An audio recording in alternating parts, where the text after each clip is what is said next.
quero agradecer a Deus pela vida de vocês. Deixa eu falar rapidamente como que está a nossa situação lá no Afeganistão. Em dezembro, explodiram a embaixada da Alemanha, que ficava na quadra onde eu morava, lá em Mazar Sharif. E, por recomendação do governo, eles pediram para todos os estrangeiros sair do país. E o projeto de trabalho que eu tinha, que eu era funcionário do governo alemão, foi desfeito. E aí fechou-se essa oportunidade de continuar trabalhando no Afeganistão, operando crianças com lábio leporino, trabalhando no hospital. Mas o governo da Albânia, que é membro da OTAN, ele precisava mandar profissionais de saúde, médicos e cirurgiões para o hospital em Cabul, o hospital da OTAN, que inclusive em janeiro teve um grande atentado, sabe, onde entraram alguns do Talibã disfarçados de médicos e metralharam, mataram mais de 40 pessoas, feriram mais de 150. Então, já entrei com a minha documentação para me filiar ao exército da OTAN, para trabalhar em missão de paz lá em Cabul. Mas, infelizmente, meus documentos ficou emperrados, porque a reitora lá da nossa faculdade não responde os e-mails que a OTAN confirmando se os meus diplomas não são falsificados. E aí, assim que responder, eu já entro como membro do exército da Albânia para trabalhar no Afeganistão. Então, esteja orando por isso. Felizmente, a casa onde eu morava, ela acabou caindo, literalmente, por causa da explosão, e nós tivemos que entregar, e para complicar, o governo confiscou tudo que nós tínhamos lá. Das 4 escolas, hoje, infelizmente, fecharam todas. Alguns motivos, eu já sei que sabe? Porque nós estamos lá pregando o evangelho e também não queremos olhar a mão de ninguém participar de corrupção. Mas, se não deu para entrar de um jeito, nós estamos entrando por outro. Segunda coisa que eu quero falar para vocês. Eu já estive evangelizando na passeata gay várias vezes. A primeira vez eu pensei que iam me matar. Falei, despedi da igreja, falei, Deus abençoe, lá no céu a gente se vê, porque vão me matar hoje. Sabe, é o jeito de eu protestar, eu sou protestante. Sabe, o que está errado eu tenho que falar a verdade. Então o jeito de eu protestar é evangelizando. Não vou mandar ninguém para o inferno, no inferno eles já estão. Sabe, então eu vou evangelizar. Distribuir folheto, o que for. Eu e minha esposa já fomos várias vezes. E eu vou desafiar os irmãos que querem ir comigo. Vem aqui hoje umas 3, 4 horas da tarde aqui dessa igreja, a gente sai para lá distribuir o Novo Testamento, Bíblia, evangelizar e falar, tentar arrebatar alguns do inferno. Amém?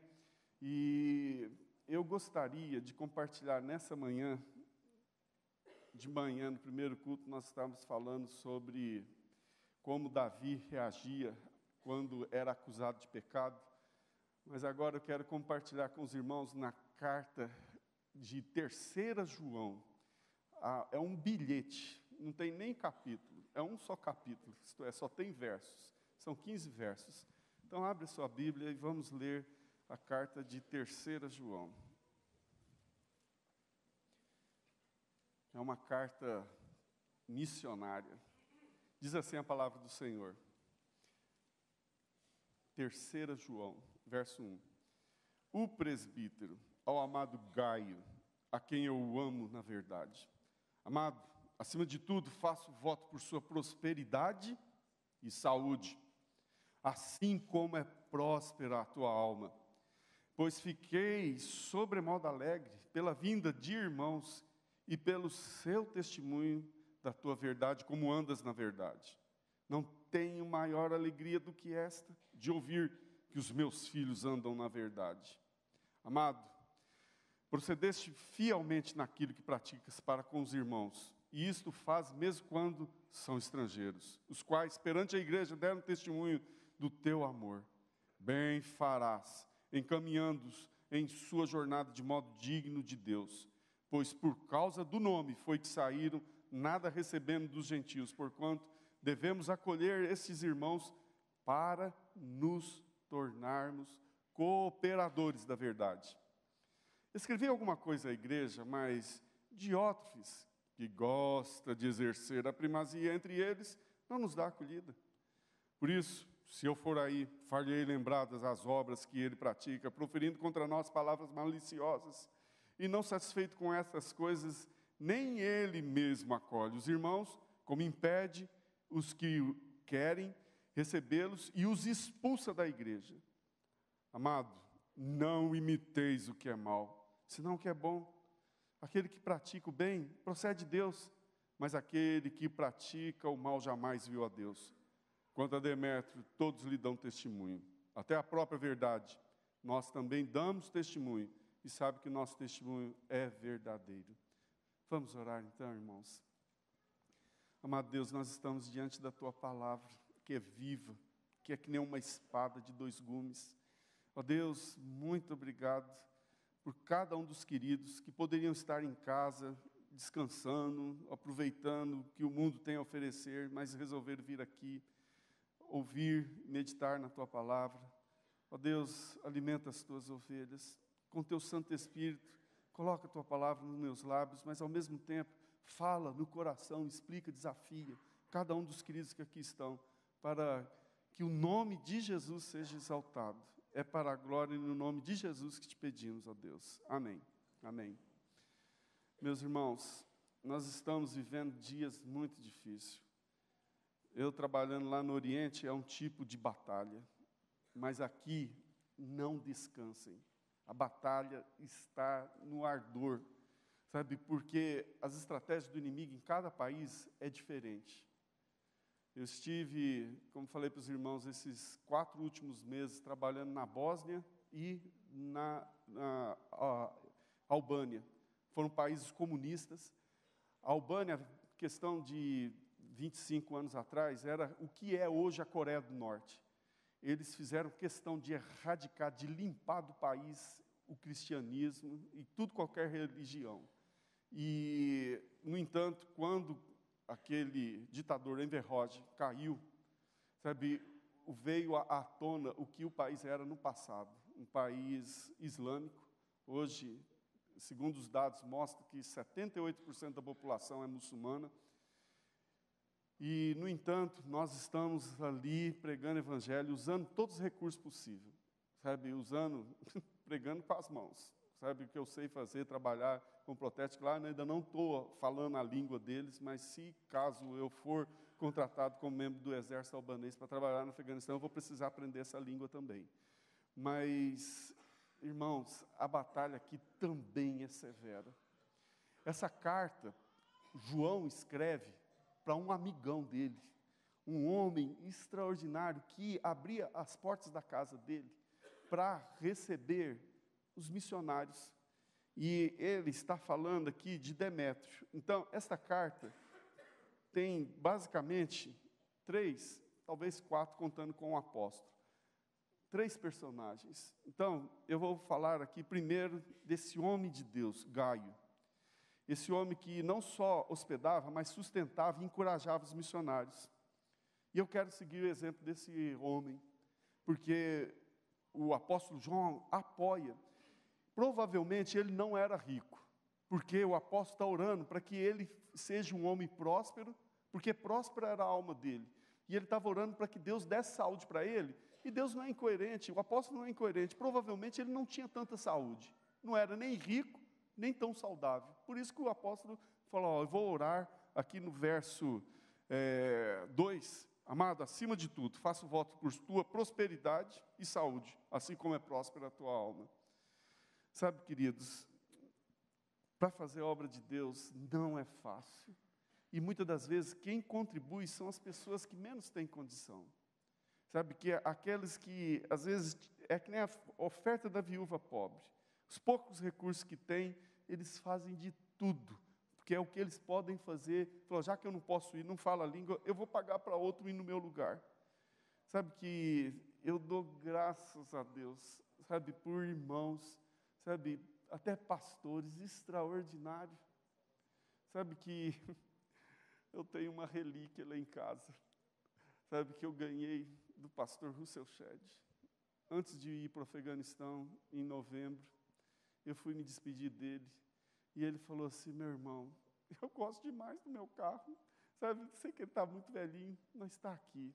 É para você comprar passagem, fazer o que você quiser com o recurso desse carro. Sabe, porque é um prazer investir. Eu falei, pastor, pelo amor de Deus, não faz isso. Ele falou, para com isso, Ricardo. Agora, eu vejo que você está fazendo a obra de Deus, você é um missionário, você tem que e vai precisar, e eu quero ser abençoado.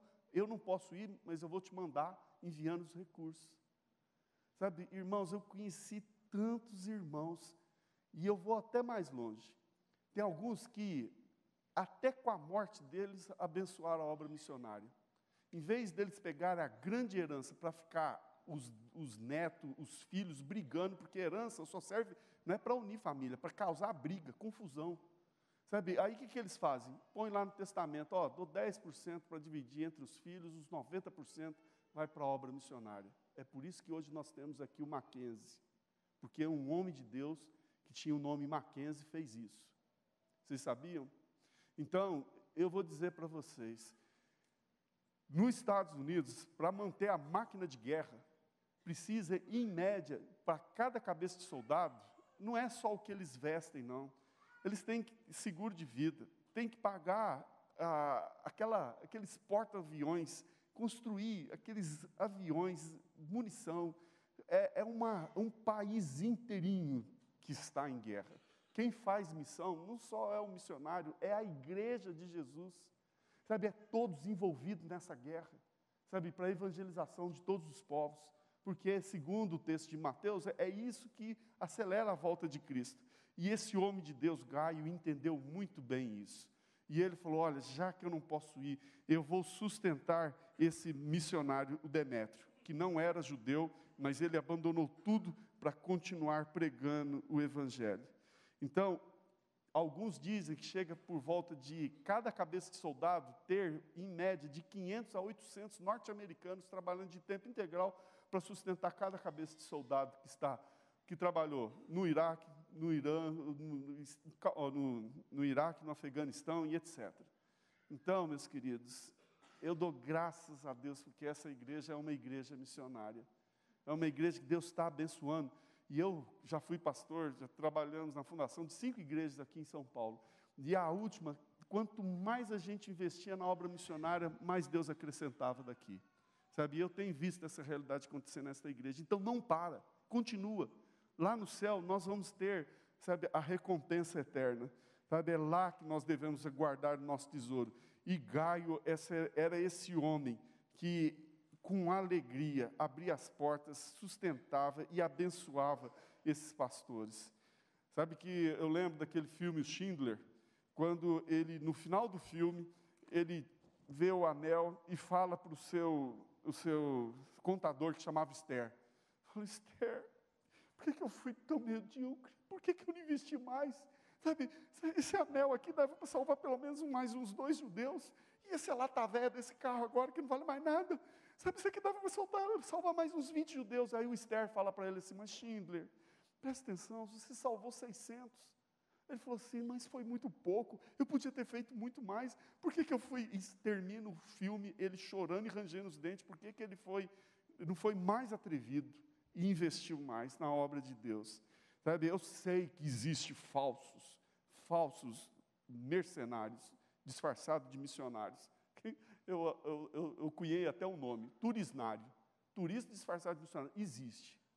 Mas abre o olho, que ainda tem muitos bons homens de Deus. Eu poderia ficar aqui a noite, o dia inteiro, a semana inteira contando da vida de homens extraordinários que estão vivos e hoje fazendo a obra de Deus caladinho, que não aparece na mídia e que tem pouquíssimo apoio. Mas vocês caçem, se você procurar, você vai achar. E invista na vida desses homens e mulheres de Deus. Mas também tem um segundo indivíduo aqui, que chama Diótrefes.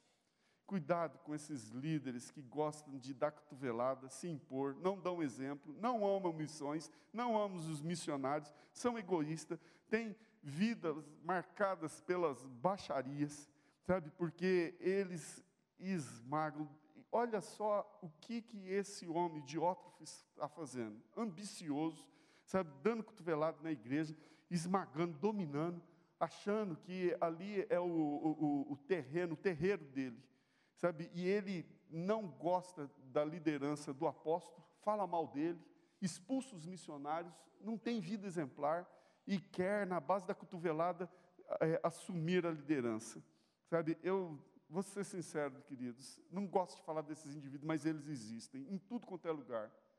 Sabe, hoje, até no meio missionário, tem um grupo aí que acha que evangelizar muçulmano é ficar fantasiado de sheik, sabe, e pegar o Alcorão, ir para a mesquita, e aí usa o Alcorão e fala que Jesus é o mesmo, está no mesmo nível que o profeta Muhammad, que era um profeta igual, embora Muhammad é mais do que ele, fica falando umas loucuras, um tal de ecumenismo, sabe, que não evangeliza ninguém, sabe, um ecumenismo missionário, não sei nem o que é isso. A gente tem que combater o que não é a verdade, sabe, e o apóstolo dá nome e fala que vai enfrentar esses indivíduos, sabe, esses falsos, esse joio no meio do trigo. Lá na Albânia, está cheio assim, eu falei assim, nossa, aqui dá trigo até na calçada. Aí o missionário falou assim, Ricardo, você conhece o joio? Aí ele catou um daqueles, parecia trigo, e falou, olha, espreme, não tem nada, não tem fruto, isso aqui é o joio. Então, são nuvens sem águas, sabe? Eu vou pedir para os amigos abrirem suas Bíblias, só passar uma folha à frente, carta de Judas. Judas, meio-irmão de Jesus, e depois que Jesus morre, ele se converte, se torna também um dos líderes, assim como Tiago, que também, como Judas, era filho de Maria, e ele, no verso 3, escreve o seguinte, amados, quando eu empregava toda diligência em escrever-vos acerca desta comum salvação, foi que senti-me obrigado a corresponder-me convosco, exortando-vos a batalhardes diligentemente pela fé que uma vez por toda foi entregue aos santos. Pois certos indivíduos se introduziram com dissimulações, os quais desde muito foram antecipadamente pronunciadas a esta condenação, homens ímpios que transformam em libertinagem a graça do nosso Deus e negam o nosso único e soberano Senhor Jesus Cristo. Quero lembrar-vos, embora que já estáis cientes de tudo, uma vez por todas, que o Senhor, tendo libertado um povo, tirando da terra do Egito, destruiu depois os que não creram. E há anjos que não guardaram o seu estado original, mas abandonaram o seu próprio domicílio. Ele tem guardado em trevas, em algemas eternas, para o juízo do grande dia. Então, meus irmãos, indivíduos como esse Diótrefes, sabe, tem que ser combatido. A guerra é aqui, lá e além, ao mesmo tempo. Sabe, como eu falei para os irmãos, eu estou aqui, eu não vim aqui para descansar. Sabe, deu oportunidade para pregar, fui lá na igreja oriental, trabalhando duro, sabe, pregando com a boca, com a mão, sabe, exortando aquelas pessoas a entregar o coração de Jesus, mudar de vida. Sabe, agora, hoje, vou dar licença, mereço um descanso. Não existe reencarnação. Sabe, não existe segunda oportunidade para servir a Jesus, é agora, você só tem essa vida. Então vamos fazer para, sabe, larga de moleza. Sabe, aqui nós estamos numa zona de guerra, mas também dentro da nossa igreja, e de quase todas as igrejas, tem o joio que a gente também tem que combater. Indivíduos que vêm com teologia doente, sabe, eu dou graças a Deus, sabe, porque a nossa igreja ainda tem um bastião, sabe, que prega a verdade, mesmo que às vezes possa ter que pagar um preço muito alto por isso. Então, não pare de batalhar, como Judas mesmo recomenda, sabe, como João recomenda aqui para o Gaio. Vamos batalhar, aqui não é lugar de descanso, sabe, a eternidade nós vamos ter o paraíso para descansar, aqui é lugar de guerra, sabe, para evangelizar, enquanto que esse Diótrefes era mais um para dar dor de cabeça. Eu lembro de um amigo meu, o senhor Disseu, que ele falava assim, Ricardo, sabe que tem hora que eu não gosto de crente velho, sabe, porque eles ficam só apontando o pecado dos outros, eles não veem o pecado deles, sabe, não evangeliza, sabe, mas eu gosto de andar com os recém-convertidos, porque eles têm aquele primeiro amor, vontade de pregar, de divulgar o evangelho, então naquele primeiro amor, e às vezes só de andar com eles, isso aí pega. Então, esse Diótrefes era um indivíduo que a gente... João fala que não é para ter medo dele, é para enfrentar esse tipo de gente, que não é pastor, sabe, que ele vê na igreja oportunidade de dominar, de esmagar. No entanto, aqui fala desse homem Demétrio, um versículo só, verso 12, quanto a Demétrio, todos lhe dão testemunho, é a própria verdade, até a própria verdade, e nós também damos testemunho, e sabes que o nosso testemunho é verdadeiro. Então, este Demétrio era um missionário piedoso, verdadeiro, sabe, ele era um atalaia.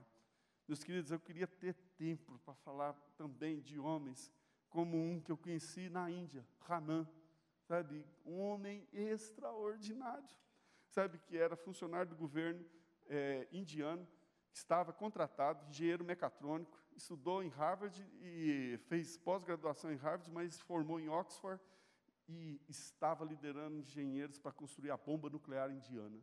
Até que a mãe dele, um dia, depois do culto, o filho veio almoçar em casa, estava desviado. Ele falou: Deus, mata o Hanan. Eu tenho vergonha do filho que eu criei. Sabe, eu não criei o meu filho para ser um genocida da turma do Hitler. E aí o Hanan me deu testemunho, como essa oração pesou no coração dele, ele abandonou tudo e se tornou missionário da IEM, Índia Evangélica Mission. Sabe, eu poderia falar do pastor Enilton, aqui na selva, funcionário do Banco Banespa, aqui em Osasco, abandonou tudo. Ele sofria de paralisia infantil, perninha bem fininha, seca, usava uma bota pesada, apoiado naquela como é que chama mesmo? Muleta, isso mesmo. Você precisa saber se vocês estão acordados.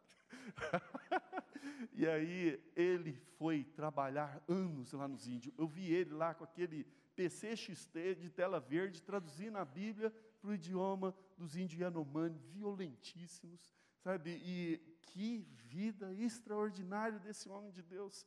E tantos outros que eu tive a bênção de conhecer, sabe? Que eu não tenho tempo para falar. Mas eu quero recomendar aos irmãos, se você não pode ir, paga alguém para ir no seu lugar.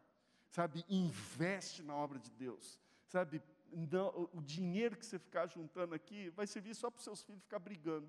Sabe, vai servir de contenda, de briga, de confusão. Seja que nem o apóstolo está recomendando a Gaia. Sabe, nós estamos mais do que nunca, queridos.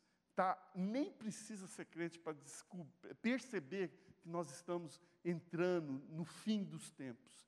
Sabe, o mundo inteiro, até Hollywood, fica criando filme lá, igual 2012, sabe, outro filme que acha que vai vir um cometa, que vai explodir tudo, outro acha que vai ser uma era glacial. Até os que não são crentes estão com uma expectativa horrível de juízo e fogo vingador que está prestes a consumir os adversários. E o que minha mãe falava quando eu era pequeno, que antes do fim do mundo, o mundo inteiro ia virar uma Sodoma e Gomorra, está se cumprindo. Está lá na palavra de Deus. Então, meus queridos, enquanto todo o mundo está correndo para pecar contra Deus, vamos fazer o contrário. Vamos nos santificar, vamos nos consagrar e partir para a batalha final. Eu dou graças a Deus por vocês continuem muito bem, que vocês, do mesmo jeito que o apóstolo está aqui abençoando a vida e orando pela vida dos irmãos que estão colaborando na obra missionária, eu também quero orar por vocês.